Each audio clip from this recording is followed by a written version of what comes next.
Ya mire, en el tema de la muela del juicio es un tópico bien importante porque nosotros cuando recién estamos, por ejemplo en el caso de los niños, su primer diente definitivo, o sea de adulto, empieza a salir a los 5 o 6 años.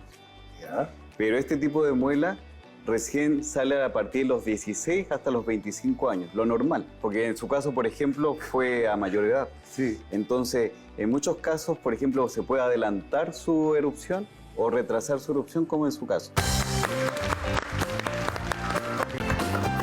Hola amigos, bienvenidos. Muchísimas gracias por acompañarnos y por recibirnos en sus hogares. Hoy, acá, ahora, tenemos un consultorio con el cirujano maxilofacial, aquella especialidad que se encarga de corregir ciertos problemas en la mandíbula, la boca, la cara, incluso cirugías graves, ahora que tenemos tanto accidente de tránsito, personas que se golpean con el timón, fracturas de mandíbula, fracturas de macizo facial. Estamos viendo muchísimo trauma últimamente y la ciencia ha avanzado, los especialistas en su conocimiento también. Pero hoy nos vamos a referir a un tema muy, pero muy frecuente. Se trata de algo que me sucedió el año pasado y creo que lo sacamos alguna vez en el programa porque en este caso me operaron de la famosa muela del juicio. Ajá, vamos a ver qué es la muela del juicio, qué problemas nos puede traer, cómo se puede solucionar, cuáles son las alternativas terapéuticas. Para hablar de esto nos acompaña el doctor Hernán Molina del Hospital de Emergencia de Villa El Salvador. Bienvenido, muchísimas gracias por estar acá, doctor. Doctor, resulta que me comenzó a salir una puntita de muela hace como 1 año y medio, 2 años, y la puntita de muela se inflamaba, se desinflamaba, después salía con una bolsita de líquido, se rompía la bolsita de líquido y me volvía a doler, después me dejaba de doler, pasaban 4 meses y me volvía a doler, y así, y así, y así, hasta que el año pasado me tomaron una tomografía oral y salió que efectivamente me estaba saliendo una muela del juicio, pero no estaba saliendo así, sino estaba completamente echada en el último lugar de la mandíbula inferior, en el último, así, ¿no? Y efectivamente, al tocarme, yo sabía pues que se trataba de la muela del juicio, me vio una doctora muy simpática que me ayudó y me operó en una cirugía que en realidad no demoró tanto, pero el posoperatorio sí fue medio pesadito, tengo que decirlo. Cuénteme, ¿qué pasa con la muela del juicio? ¿Por qué es una muela tan especial y por qué a veces nos trae tantos problemas? Ya mire, en el tema de la muela del juicio es un tópico bien importante porque nosotros cuando recién estamos, por ejemplo en el caso de los niños, su primer diente definitivo, o sea de adulto, empieza a salir a los 5 o 6 años. ¿Ya? Pero este tipo de muela recién sale a partir de los 16 hasta los 25 años, lo normal, porque en su caso, por ejemplo, fue a mayor edad. Sí. Entonces, en muchos casos, por ejemplo, se puede adelantar su erupción o retrasar su erupción, como en su caso. Va a depender el espacio disponible que tenga para poder erupcionar o no. Entonces, ¿puede no erupcionar nunca también? Claro, por ejemplo, hay personas de 80 años, supongamos, o más edad, que se toma una radiografía y recién se da cuenta que su muela del juicio estaba ahí y estaba completamente enterrado, de repente estaba abajo. Entonces, siempre es necesario tener evaluaciones odontológicas completas y esto es netamente la evaluación clínica y también radiográfica, porque así nosotros podemos evaluar que de repente esa pieza está en buenas condiciones, de repente puede quedarse ahí en buenas condiciones y no es necesario de repente retirarla.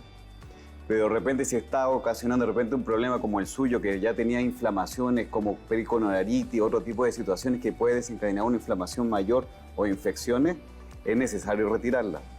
Pero hay en otras situaciones que de repente no, o de repente tomamos una radiografía y vemos que de repente hay una lesión que conlleva ese tipo de... Por debajo, incluso una colección puede haber, ¿no? Claro, o también que forme un quiste o que te forme algún tipo de tumoración. Entonces, en esos casos siempre es necesario evaluar una radiografía panorámica de rutina, ¿ya? siempre tenemos que tener en cuenta de que la evaluación de todas nuestras piezas dentarias tiene que estar en relación a que si el odontólogo no la ve, entonces necesariamente tiene que tener en pie de que de repente qué ha pasado con esa pieza. De repente el paciente se la ha retirado previamente o de repente no ha salido. Y hay pacientes que de repente ya no tienen esa muela del juicio. O sea, ya no tienen ese germen, ya no erupciona y no está en la boca. Entonces ya estamos, supuestamente el momento evolutivo del hombre está que esa muela del juicio ya va a dejar de existir, ¿ya? Porque antiguamente, o sea, en nuestros primates anteriores, tenemos que había hasta cuarta molar, ¿ya? Nosotros tenemos tercer molar, ¿no? Claro, esa muela del juicio sería el tercer molar, pero anteriormente nuestros ancestros tenían hasta el cuarto molar. Pero paulatinamente, como va evolucionando el hombre, se ha ido también perdiendo cierto tipo de estructura, como sería el cuarto molar, y en algunos pacientes tienen agenesia de este tipo de tercer molar. Simplemente no hay. Claro, ya no hay. Doctor, lo que tenemos a la espalda es una radiografía. Claro. Y miren qué bonito se ve, porque se ven hasta las curaciones de las muelas de abajo, ¿no es cierto? Claro. Pero ahí se ve lo que usted llama el germen de un diente que todavía no ha salido. ¿Es Claro, correcto? Correcto. Por ejemplo, ahí podemos ver que está el germen de la tercera molar superior y de la inferior. Y si usted logra ver la parte de adelante donde están esos dos dientes juntos, se logra ver como una imagen mucho más blanquecina. Sí. Que es una imagen ya... De una carie tratada. En ese caso podríamos ser sugestivos de que sea de repente porque Se ha juntado la imagen. se ha juntado más de la cuenta que nosotros decimos apiñamiento. Vamos a pararnos un ratito porque esto está bien interesante, doctor. Tiene razón, esto puede corresponder a una superposición de dientes, ¿no es cierto? Claro, entonces... Y que se está apiñando, se están apiñando los dientes de adelante. Claro, entonces la fuerza eruptiva que tiene el tercer molar va a hacer que de repente esto vaya hacia adelante. Y al ir hacia adelante va a hacer lo posible que este apiñamiento sea mucho más severo, ¿ya? Ajá. Entonces, en muchos casos, por ejemplo, en niños menores de edad, por ejemplo, que todavía no ha erupcionado esta pieza dentaria, como en este caso de este paciente, es necesario retirar este germen dentario como de manera profiláctica. Y eso mayormente se hace una evaluación previa con el ortodoncista. Claro, porque este chiquito de repente para enderezar sus dientes puede necesitar aparato de ortodoncia. Claro. O sea, los fierros, señora, los fierros, los fierritos, ¿no es cierto? Que ahora ya son transparentes y todo. En mi época era un bozal lo que te ponían. Pero la verdad es que para enderezar los dientes, de repente hay que retirar esto para que no se apiñen. De eso se trata. Claro, porque este va generando una fuerza hacia adelante y de repente la ortodoncia va a generar una fuerza hacia atrás y si ambas fuerzas se conllevan, se anula. Entonces necesariamente hay que retirarlo esto para que esa fuerza pueda ser distribuida y se pueda manejar mejor la ortodoncia. Y eso, que este diente es sano, teóricamente. Claro, esta es una pieza sana, todavía no tiene ni relación con boca ni nada, ningún microorganismo que esté acá adentro. Entonces es netamente profiláctico. Perfecto, doctor. Estoy aprendiendo muchísimo, espero que ustedes también. Estos son temas que en realidad hasta ahora no hemos tocado. Imagínense, a mí recién, yo tengo 60 años, a mí me salió la muela del juicio a los 58, doctor. O sea, me comenzó a fastidiar a los 58. Probablemente haya estado ahí insinuada mucho tiempo, pero no me fastidiaba, ¿no? Doctor, y bueno, vamos a decir, cuando hay que extraerla, ¿cómo es el procedimiento, por favor? Porque a mí tengo entendido que me tuvieron que partir el diente en varias partes para poderlo sacar por partes porque estaba completamente cruzado.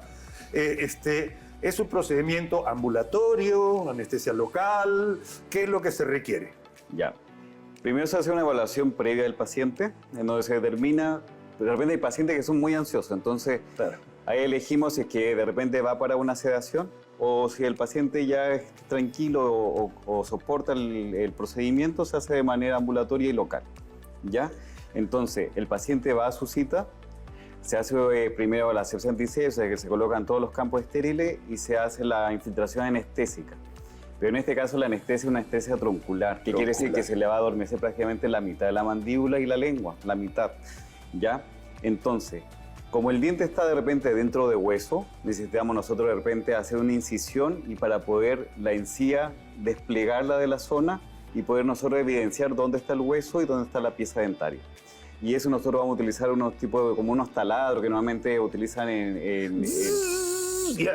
Claro, ese ruido molesto que no le gusta a los pacientes, pero es necesario en este caso para nosotros poder destruir o eliminar el hueso que está tapando ese diente. Y el diente, ¿por qué no lo retiramos completamente? ¿Por qué? Porque de repente tendríamos que destruir demasiado hueso. Okay. ¿Ya? ¿Y por qué no sale de forma completa también de repente con algún movimiento? Porque ese hueso es muy duro, a comparación del maxilar.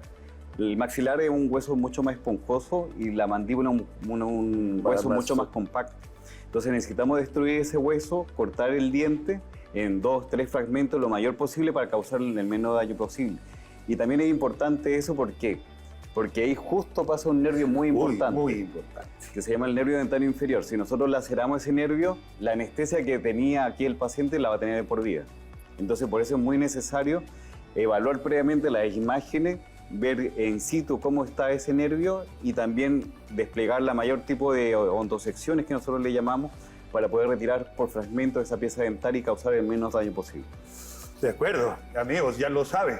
En realidad, además, sí puede ocasionar un problema más o menos serio en el caso de un absceso dentario, ¿no es cierto? Y eso sí, vamos a decir, requiere un manejo importante, tratamiento y manejo de antibióticos. Puede ser un tema delicado si es que usted no acude a tiempo a una revisión dentaria y probablemente ustedes les derivan a estos pacientes de un odontólogo, ¿no? Claro, por eso es muy importante cuando nosotros tengamos algún tipo de infección ir inmediatamente al especialista, porque si no eso progresa y puede llegar hasta de repente hasta UCI. Hasta UCI, hasta el hueso, está muy cerca al cuello, muy cerca al cerebro. Una mediastinitis. Una mediastinitis y llegas, en realidad, imagínense, los jugadores de fútbol, lo primero que hacen cuando llegan a un club nuevo es un chequeo dental, aunque parezca mentira, es así. Amigos, los dientes nos alimentamos, por los dientes hay que cuidarlos y los dientes están en íntima relación con el hueso. Una infección en el hueso se llama osteomielitis, que puede llegar a ser muy, pero muy delicado y grave. Así que acuda a su odontólogo, haga profilaxis dental. Una visita al año es recontra importante. Muchísimas gracias al doctor Hernán Molina del Hospital de Emergencia de Villa El Salvador. Ha sido muy interesante, doctor. Gracias. Muchas gracias. Gracias, queridos amigos. Regresamos enseguida con más.